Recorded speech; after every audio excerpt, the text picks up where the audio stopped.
Blotting یا اپارا ایک common problem ہے جس میں فیلنگ آف فلنس اور پیٹ بھرا ہوا رہتا ہے۔ عام طور پر مریض معدے کی جکڑن یا سوجن کی بات کرتا ہے۔ پیٹ میں زیادہ گیس کا بننا، درد یا پیٹ کے کسی حصوں میں تناؤ بھی ہو سکتا ہے۔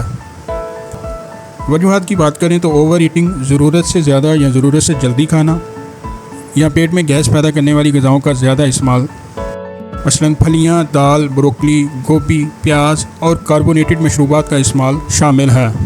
زیادہ چکنائی والی غذائیں ہاضمہ سلو کرتی ہیں۔ دودھ یا گندم سے الرجی بھی اپارا کا سبب بن سکتے ہیں۔ لائف سٹائل فیکٹر جو بلوٹنگ کا سبب بن سکتے ہیں ان میں سٹریس، انگزائٹی، کم چلنا پھرنا یا فزیکلی انیکٹیو ہونا یا پانی کم پینا شامل ہیں۔ کچھ میڈیکل کنڈیشن جن کی وجہ سے اپارا ہو سکتا ہے ان میں سیلیاک ڈیزیز یا گندم سے الرجی، پینکریاز یا لبلبے کا کم کام کرنا اور بچہ دانی کے ساتھ موجود اووریز میں سسٹ یا ٹیومر ہونا شامل ہے۔ بلوٹنگ یا اپارے کا مسئلہ اگر آپ کو اکثر اوقات رہتا ہے تو آپ کو اپنے ڈاکٹر سے بات کرنی چاہیے جو آپ کی ڈائٹری ہیبٹس اور آپ کی میڈیکل کنڈیشنز کے بارے میں آپ کو گائیڈ کر سکتے ہیں۔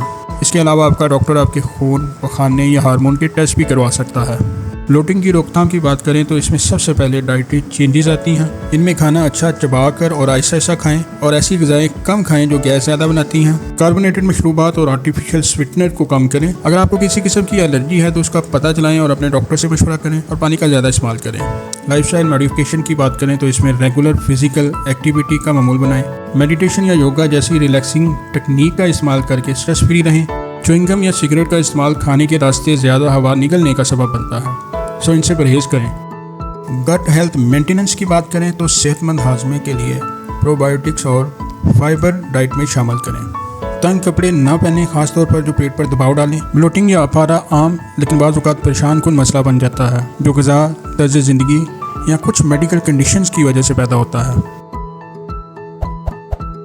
Please like, share and subscribe to our channel.